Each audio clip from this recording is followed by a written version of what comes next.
And welcome back to Flexible Games, where we are playing FortressCraft Evolved Frozen Factory.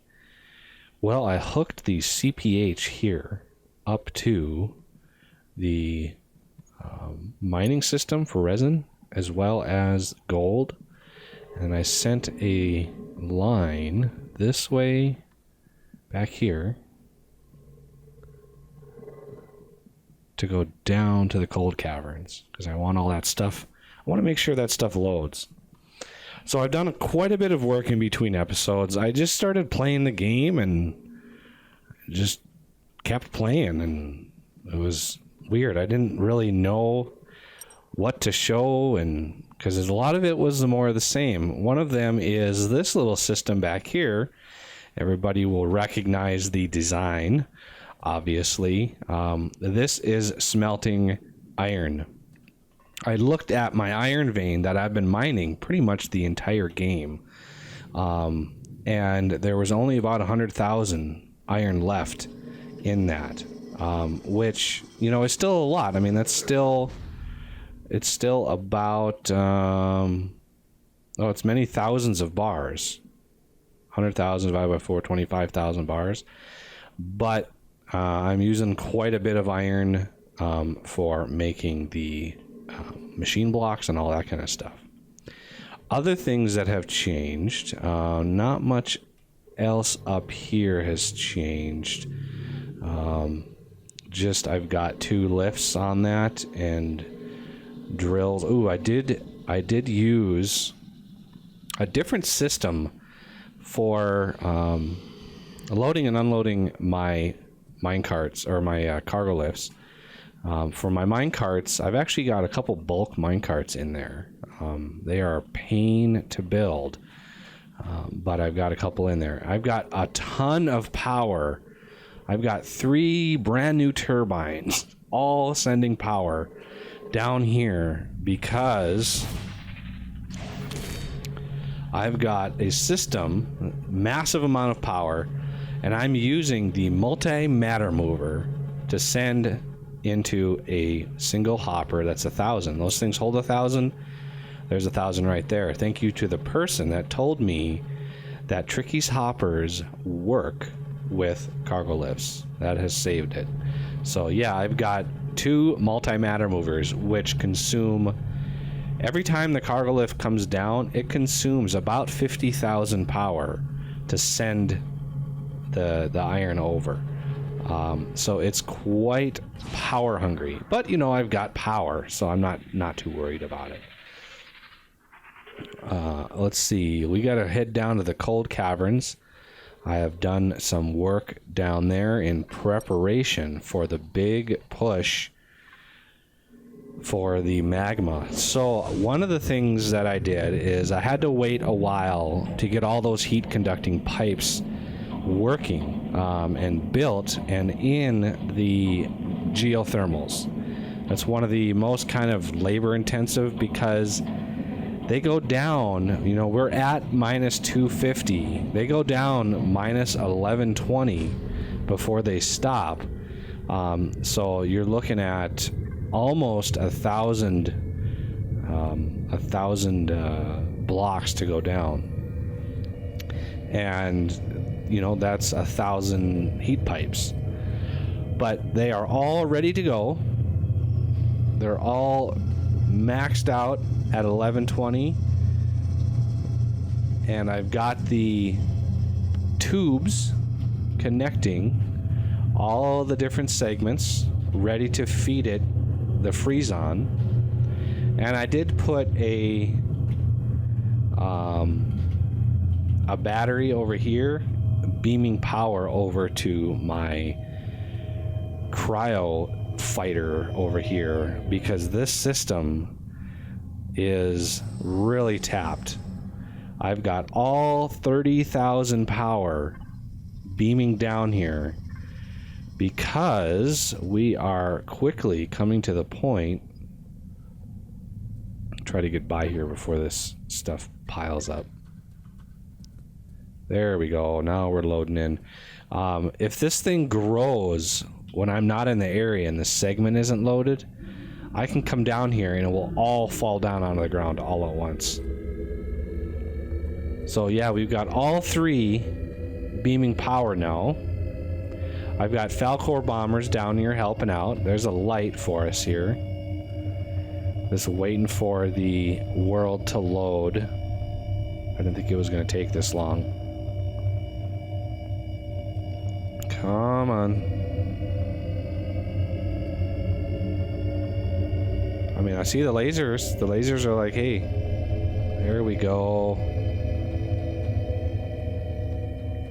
Now you can see it all falling now. Do I load this one? There we go. You can see all the cryoplasm that built up just in the couple minutes that I was away. Let's light it up down here. I have lights. They are in here. They're just not loaded yet.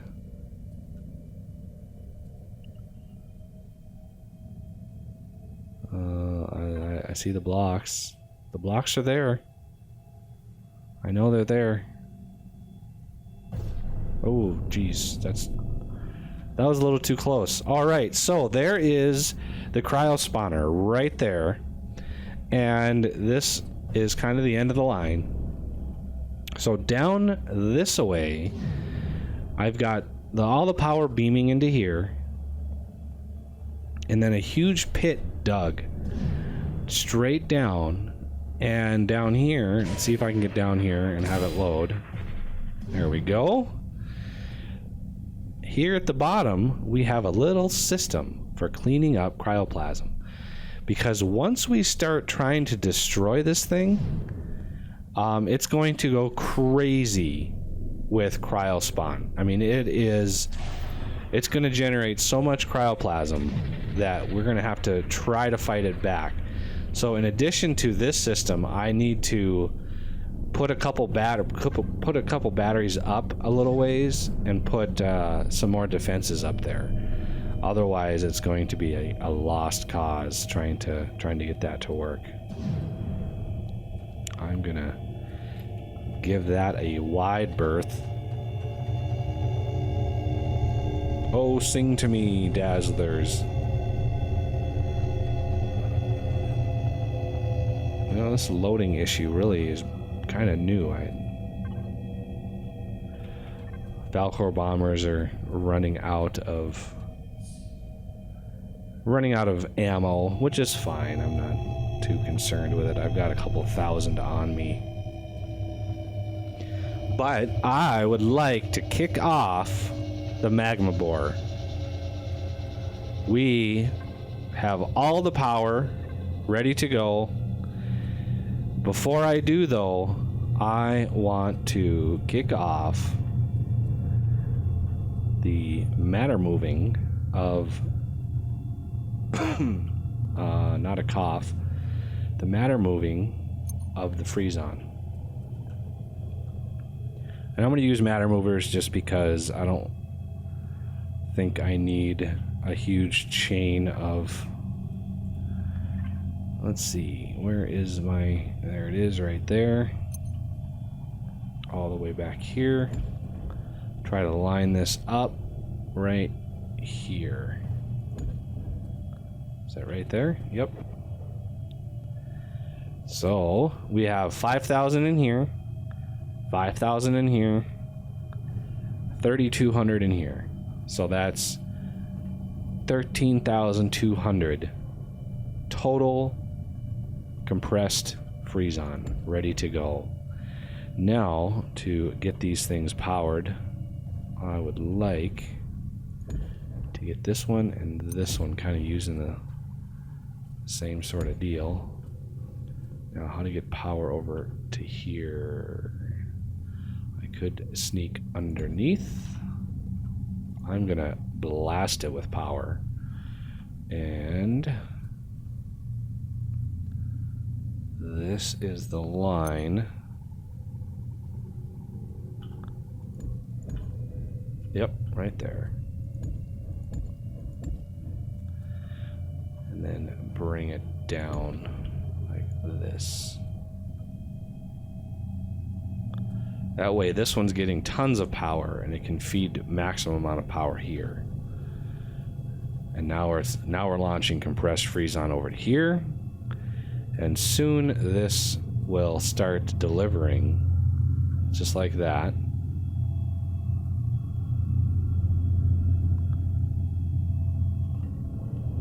And these will fill up pretty fast.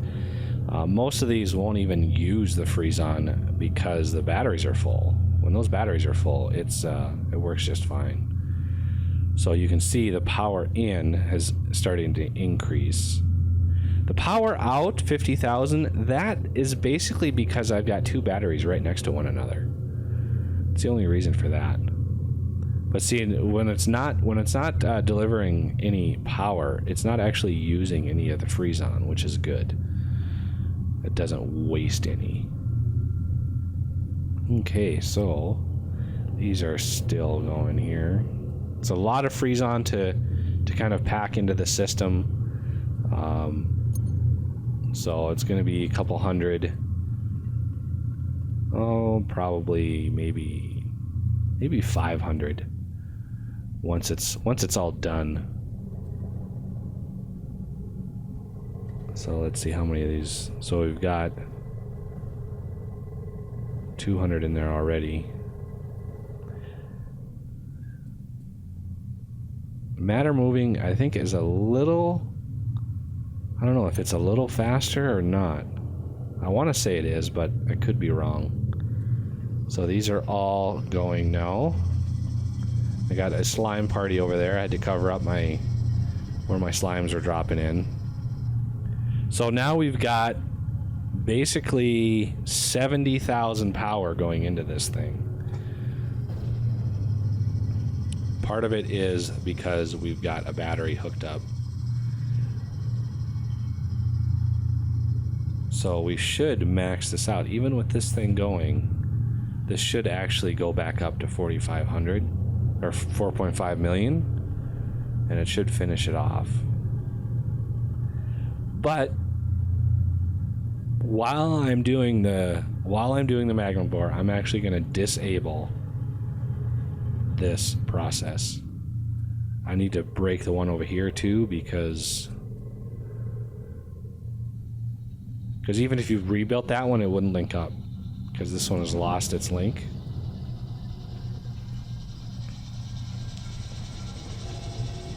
So let's build the magma bore and watch it in all of its glory.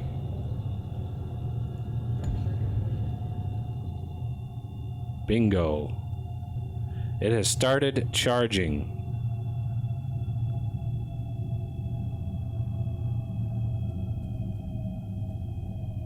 I think. Power delta. Oh, it's doing a gantry search. It's looking up into the huge cave that I carved out for this thing, making sure that it has enough room. But it's got 1 million power, and these are already charged back up again. So, let's see. It's got to get to 13,000, really? I guess 13,000 blocks, maybe? 33 by 33 by a lot. 80 or 90 or something like that. So let's see when this thing hits. I kind of want a good seat when this thing finally hits its mark. Look at that. I wonder if that door actually opens when it's time. All right, now it's doing a drill search. Oh, good lord. Oh, look at that. See how big this thing is? It's just massive. Heck, I might have to actually dig more out. I thought it was about 90 blocks, 80 or 90 blocks. I think it's 64 for the drill itself, and then it's a little bit extra for everything else. So I'll do a quick cut here, and we can come back when this thing is going to finally complete. So I'll be right back. And it's back. It finally finished. It is now Digistructing Drill. It needs a billion power to do this. Yes, a billion power. And I'm able to give it 100,000 power per second. Although, okay, yeah, these are empty. That's good. These are all empty. Power per second delta, we are feeding it about, it should even out to about 108,000. But I mean, you can put 1,000,000 power per second into this thing if you really wanted to. I don't really want to. I mean, that would be 10 times what I have here. This is 100,000 power per second, all of these. So all of these things here is 100,000 power per second. And it's capable of soaking in 1,000,000 power per second, which is a little insane. But whatever, it's all good. And the next thing we're going to be needing. Yeah, last time that I did this, I didn't pump nearly as much power. I think the first time I ever charged the magma bore, first time I ever got it working, I think I had like 4 geothermals on it. So it took like 6 hours to charge this thing in, real time, 6 hours to charge, which is a little crazy. But it's it's the end game of all the end game things.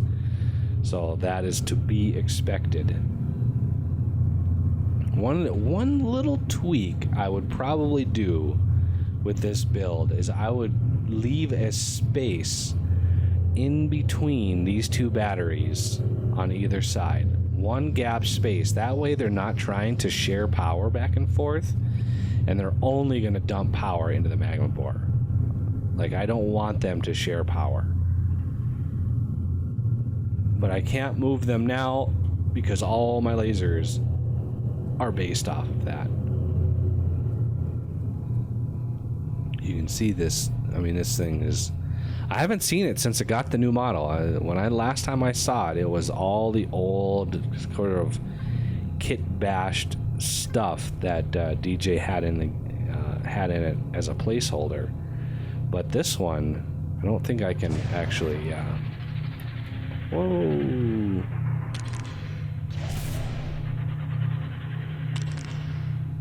So yeah, you can walk through it and stuff. So it's kind of weird. It's like a liquidy, watery texture down there. Interesting. Yeah, I wish 3D models in the game were actually, 3D models. I mean, they are. That's how it's rendering them, but they don't have any collision box. Because collision boxes are kind of a nightmare. Collision handling in any game, you're gonna run into any game that has extensive collision handling is going to be very resource intensive, because collision detecting on polygons like that is not an easy thing to do. Look at that, I had some heat pipe left over. So you can see the power per second. 5,469 power per second, and we are using every ounce of that on all 20 of these things. So let's see how we're doing.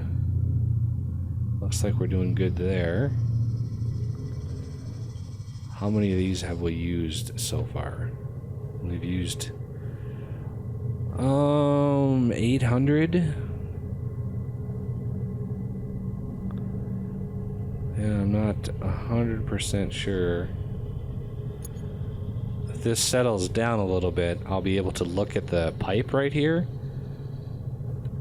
After a few more minutes, I'll be able to see exactly how many per minute we're using. And that'll tell me if I'm even close. I mean, I have all 8 of those things going right now. So it's storing 2. Yeah, I don't understand why the bottling plant can't keep up with a full set of those. I don't know why he balanced them that way, but it seems to struggle. That bottling plant should be extremely fast. I mean, it's just grabbing what's in there. It's grabbing what's in there, taking it, and putting it in here. It's not doing anything with it. As you can see, storing compressed freeze-on canister. Storing compressed freeze-on canister. Compressed freeze-on canister. So it's not doing anything to the item itself. I think maybe he thought he was going to have that require an empty fuel canister or something as an ingredient, but he didn't. So we got what we got. See how much power this thing has in it. It is down a little ways.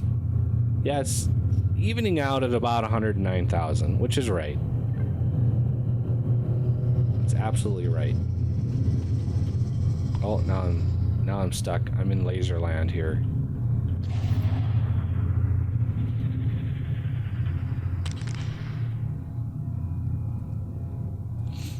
But yeah, that is the magma borer. Next episode, we will come back when this is just about done. I've already got another area here ready for the big cryo war. Although there's no cryoplasm anywhere around, which is kind of weird, because there should be. But yeah, we need to get this sorted out here. This has to build. So we'll come back when that is close to done. See just how many of those things those canisters that we use, and then we've got to drill. The drilling part is kind of fun to watch. So we still got to drill. But that'll have to do it for this episode. So I thank you for watching, and I will see you next time.